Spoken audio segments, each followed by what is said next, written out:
Welcome back to another episode of Who Should You Choose, the video series where I go through the prior videos, questions, and comments and help you with your hot lineup decisions. Just a reminder, if anyone wants to watch these videos live or hang out while we do the NHL morning recap where we rewatch all the highlights from the prior games in the NHL, we do that every morning at 10 a.m. Eastern Time. Link is down below, twitch.tv/12, as well as I go live at noon at 2 p.m. All the way up to the content hour, even on days when there is no content. So again, if you are trying to get through your workday, I got you covered. All right, let's get into it. Today's questions and comments. We'll start first with Tanky. He says, hey, Sleeves, just got the game. Do you think EA will have a double XP week for those who are well behind on Eichel? A double XP weekend would be an awesome idea, something that they probably will not implement, unfortunately. If you just got the game, I think you should still be okay. So if you go and look on the objective list, you want to do all of the weekly objectives. There should be 6 right now. There'll be 8 total. Just doing those alone, I think the math ends up being about 400K, which is more than half of the entire XP path for Eichel. You'll be close. It depends on how much you can play and all of that. You might have to grind a little bit, but I think that if you just complete those, you'll be pretty close. On top of the objectives and moments, XP changes everyone brings up. They should change the XP given from squad battles, rivals, and wildcard from win-loss based to performance-based. I'm an offline player, and all I've been doing is squad battles, semi-pro 2-minute periods for the objectives. Score a goal or 2 and go AFK. Instead of having a set amount of XP, let me earn more if I run the score up similar to how hot rush points were earned. Scale it so that higher difficulty equals more points per action. 100%, man. 100%. I think that it should also take in when you're playing online. If you play someone that is a much higher rank than you, much like how you win or lose rivals points, your XP should be based on that, not just win or loss. I 100% agree. I think that making it performance based would be quite interesting. The only issue is that like players that are very good would just go into superstar, score 40 goals on squad battles because it is easy for a decent player. And then you would have those people just running away with the XP path. And I'm assuming that's why they have that like limiter on there. All right, next up. Hey, they should introduce a weekly path, an XP path, where you earn the same collectibles, tokens, packs that we now get from objectives. I like wildcard because it's short games and not life or death competitive, but they should change the wildcard XP path so that at 15,000 you get a wildcard player choice pack. This should include good players, but not as good as the MSPs. That way you get a nice reward for playing the mode, but isn't forced to grind it to keep up if you hate the mode. I agree. I think that's interesting to me. I've said this a lot about wildcard, that I think it's a good mode, but I think that it has no identity. It's not overly competitive and it's not overly casual. It's somewhere in the middle, and you don't get the best of either of it. So it's got quite a bit of issues. The one thing I do think is that those wild card cards that come out every week, where they're like discounted wild card prices, you should get a pack of those, untradeable. It doesn't need to be tradable, for playing wild card. It just makes sense, right? So like that new Brent Burns, for example, you can get a shot at doing that. That would add some value to it. Because again, those wildcard cards are supposed to be used in wildcard to give you a discount on the salary cap. So 100% agree. As well as the XP path where you get the same collectibles, tokens, and packs and objectives. 1,000% agree. I think that, again, one of the biggest issues is the chores, and because the XP path was so bad, they've had to just jam in the objectives and moments to give us rewards, and it's ended up being just chores again. And I think that the game was marketed to play the way you want, and now we don't do that, and it's it's unfortunate, but it is what it is. Slaves, first year HUT player, buddy from work got me into it, and now I hate him for it. However, my question would be, how would you feel about being able to freeze 1 or 2 events a year? I work out of town, and because of that, I've missed and I'm going to miss some pretty exciting events such as Fantasy. Did manage to pull the Severson on the last day when I got home. And now I'm going to miss the Young Guns. I feel like a lot of players suffer from this problem, and being able to go back and do an event later in the year would be beneficial so we don't feel so far behind when we aren't able to be home to pick and grind any event. 100%. The reason why the event system is now back to this is because they are relying on FOMO. So because they've gone away from the weekly pack dump, so they removed rivals and squad battle rewards, right? So if you don't play in a week, you don't get all those packs. they've gone away from that. So the only way to keep you like engaged every week is to be like, you only have a week to make these event cards. That's it. Then it's gone. And that's just such a step backwards because it took us years to get the last year where you were able to go back and make any MSP. Now it should be maybe be more expensive if you don't make it during the event. But the fact that you've got new players that are going to come in on Christmas noobs, which is the biggest influx of players to the community, and they're not going to be able, if their favorite team is the Carolina Hurricanes, they can't go back and make Shane Goss despair, for an example. So that's just a big miss, and I hate it. So Knockout Slap says, Secret Labs Titan Share has been the GOAT for me. I've worked 13 years in a 911 dispatch center, and we have used so many high-end $3,000 chairs, and the $500 Secret Labs I bought all at home kicks all their asses to me. So this was, someone was asking, they wanted to get a gaming chair for their kid. Kind of brought that up. So you've got Secret Lab is expensive in terms of like chairs, the gaming chairs. I still would recommend going with like Mavix or something, not a racing chair. But nonetheless, like Secret Lab is the best end. Smoke says, hey slaves, which combo would you take? 84 X Factor Nylander and XP Drysdale, or 85 Line A with Fox? Nylander and Drysdale. Hey slaves, what would you say is the minimum amount of time per week you need to have to make Hut worth it? Obviously, 1 hour per week is no fun with Hut the way it is. Even 1 hour per day is a stretch. What do you suggest? Well, first of all, it depends on what you enjoy. If you are okay with playing offline, right, then offline would be like squad battles and trying to get the weekly competitive objective path done. That's where I would focus.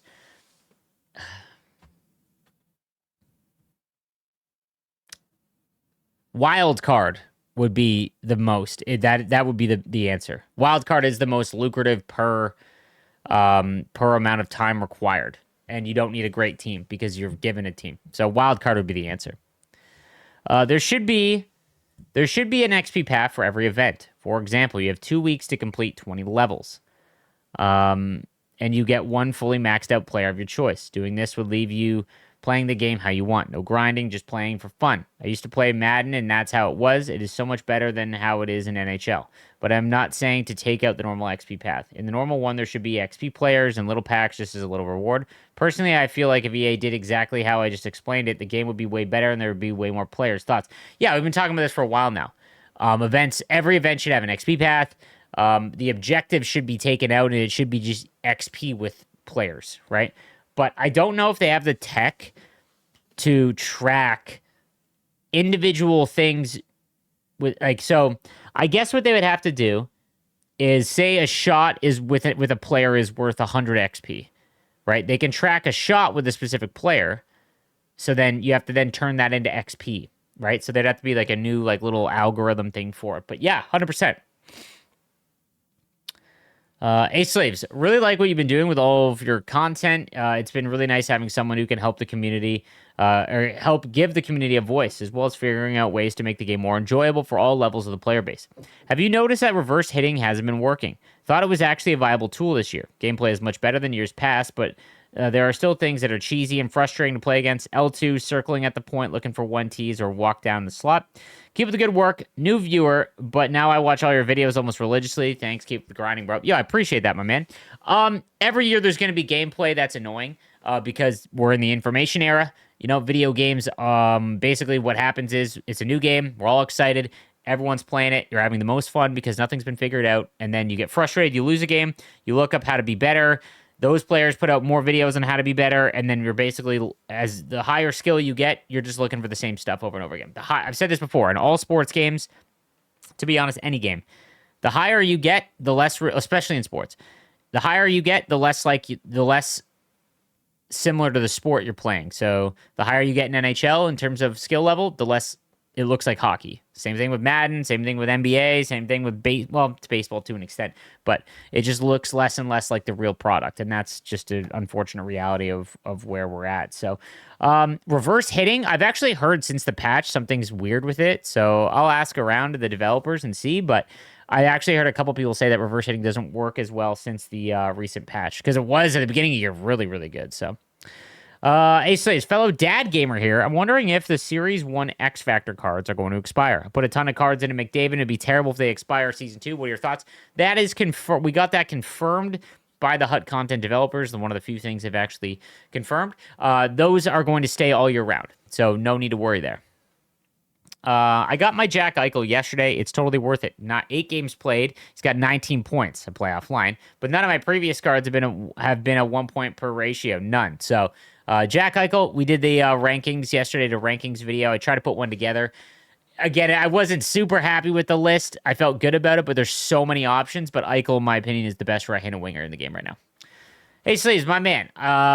Thanks for all the vids and advice. I'm stuck with my defense game plan. I get tilted very often. Div 3, 50% win rate. My top line is Bakar and Gouli.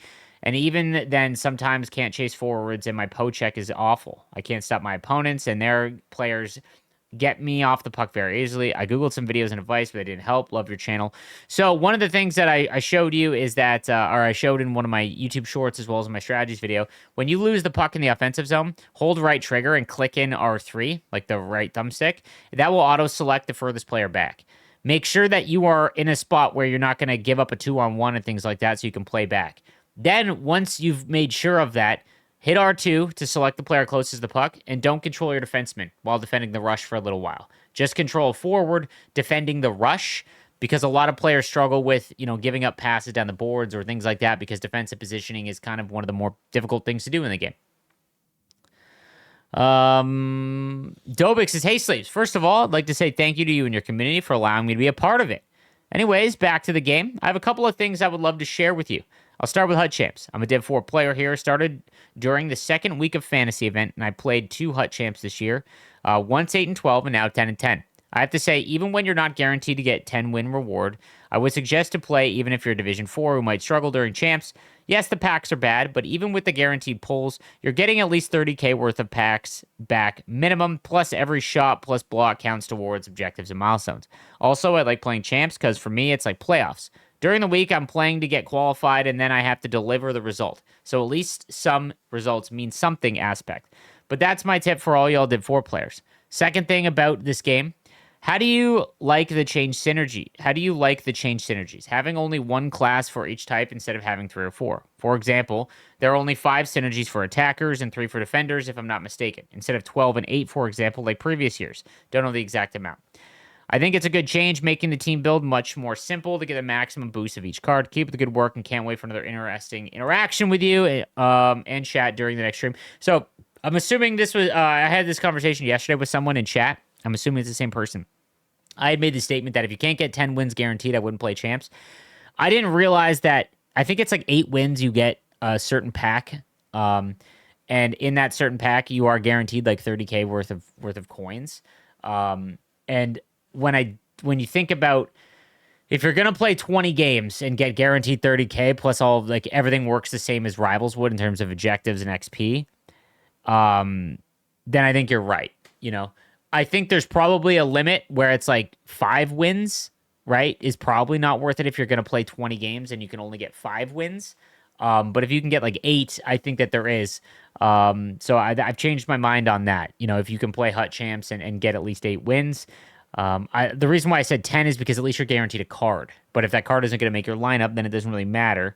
Like Roenick, for example, I didn't finish my games this week.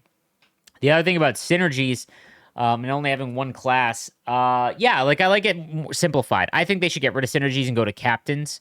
So you have captain cards or maybe coach cards, and then they have certain things a lot like MLB. So let's say you have Austin Matthews captain card, and for every Toronto Maple Leaf in your lineup, for every like 5 Maple Leafs in your lineup, you get a +1 overall attribute to all of those players. That's what I would love to see in NHL. I have the 86 off the charts Solani, Supernatural McKinnon, and Panarin on my top 3 left wing lines. So if I had the 86 team of the week Natchez, it would likely go on my 3rd or 4th line. unless I could play him at center. McKinnon is still a point faster speed at 85 overall, so Natchez would definitely be on the fourth line for me. With 82 faceoffs, he would still make the third or fourth line just based off the faceoff rating. 82 is not bad, but there are other centers with 85 plus, like Rod the Bod, Giroux, Logan Couture is 85 overall with 84 overall with 85 faceoffs. Couture's card, if you have him, is a great third or fourth line center right now. He's played way above his attributes for me, so not terrible. The other, I don't think with your team you need to get the 86 Natchez, man, unless you have a absolute god squadron. Like I wouldn't prioritize that. Your wingers are very, very good. Claus says, Sleeves, your community has amazing ideas, and I appreciate you being our voice. The idea to shift to all XP all the time is fantastic. Lower skilled players like me would have to play/grind more, but that seems right to me. Another thing that's elegant about it is that you could not only play how you want in terms of the mode, but how you want in terms of your team. You've said many times that this is the best year to play with a theme team, but that's not really true when there's objectives that require specific event or team cards. You're left out of those rewards if you're stuck to your theme team. So this was the theme team statement first 2 weeks of the year because there was no rewards. I don't think that they intended to load moments and objectives the way they have. I think that the XP path was just so bad, and there was no feedback given to when they launched it. They just said, hey, we'll try this, and it was terrible, which is why I'm so excited for next year, but, it is what it is, or next season, we'll see. But theme team players are definitely hurt right now because you have to play with certain cards in your lineup again, and we're getting to the point where the cards that they give him. So follow me here. Something that I don't understand about EA. The very first event was the cover athlete card. We got given, I believe, an 82 overall pack, multiple of them, to use the 82 overall event cards. Why is it that now the card that we get for free to work towards objectives is 80 overall? Let us earn a pack of 82 overall cards, or 83, whatever, and then that's the card we use, because then it could actually go in our lineup and we can play online. The reason why we can't do anything online now is because if you're a decent player, hindering your team makes the experience even harder, and you can't just work for objectives. The only way that gets fixed is if, again, like I said, they give out high-rated enough cards, and I don't think they will. I just don't think they will. If they went all XP, they could do stuff like that, but make it optional, sort of like Hut Rush used to be. If you did what they said, say score 10 backhand goals with the center, you would instantly get 100,000 points, and that'd be a huge jump towards the million you need for the reward. But if you were like me and couldn't always pull them off, you could just play Hut a few more times, get 10 or 20k, and it's still there. 100% agree. They could apply the same logic to team or event-based. Getting 50 hits with a next-gen player will get you a boatload of XP. But if you wanted to keep playing squad battles with my Finland women's IHF theme team on semi-pro, I could get there eventually. What do you think? I also love the idea for the next year to offer a daily hat-trick card from every team. I agree with what you're saying here. They need to get away from the... giving out one card per week for everything, because everyone's team is going to end up the exact same, and they need to figure out, how that's going to work in terms of allowing us to use whatever card that we want. Hey Slaves, I hope you read this comment. I remember last year you threw all your coffee and shell episodes. Shout out to the great co-host. NHL 24 is a test run for gameplay, and I hope they will fix it for 25. I think the same thing is happening again, but just know it's going to be for the XP path and rewards. My 2 cents is that this is not like other games such as COD, where you level up your guns by XP. Just my thoughts. Cheers, keep up the good work. P.S. I hope they bring your ideas and level players with XP by scoring goals or taking 1Ts off of our players. So I mentioned this at last year was the first year they implemented all of the full pressure system and all of that, and it was kind of flushed out. And this year, it's a little bit better. It's not like it was last year. There is a major issue where gold 1Ts are boosting the full pressure system way too much. But even that's starting to get dialed back a little bit. And once they figure out 1Ts and, they nerfed them a little bit, but I don't think they did it enough in terms of D2D one-timers. I hope they don't change actual one-timers from wingers and stuff like that. And I think that in terms of the test run for this year, 100%. They did the XP path with no QR or quality QA testing or anything. They were just like, let's fundamentally change everything about how you make your team. And then just here you go. There was no, sit down with the community. There was no, hey, this is how things are going to work. It was just like, figure it out as it happens. And we're not owed anything, but when you drastically change everything, when everything's been the same for 10 years, it just leaves kind of like a bad taste because you spend money or time. And then if things work completely different, you're like, oh, I've just wasted all of that time now. Right. So, big issue there. And I hope that next year we go into, I will say that I think next year, knowing what we know from this year, it will be more enjoyable from a content structure because we now understand how it's going to work a little bit compared to prior years. Because again, you have more coins than you've ever had. You can build a team and use them because progression is so slow. But it's just, it's going to take some adjustments. So, Ace Slaves, greetings from the UK. My competitive rewards packs got me an 85 Bedard this week, who has been an absolute stud on my first line, my first few games. As a Pens fan, I'm working towards hologram Lemieux with 8 of the 12 vintage power-up icons. Do I cash in Bedard to get Mario sooner, or just grind it out over the next couple months? Also, I made my favorite player during the fantasy event, and I'm currently sitting on a 75 overall Malkin watching Pareko owners with envy. If Bedard is not going to be on your team at the end of the year, like for a theme team, then I would go ahead and sell. Yeah, because he's gonna start losing value a little bit, especially with the next gen event coming. There's a real chance that he gets an MSP. So yeah, I would probably go ahead and sell to work towards Lemieux. That's gonna do it for today's Who Should You Choose? Thank you guys again for all the comments and watching the video. I really, really appreciate it. And we'll be back tomorrow. Have a good one.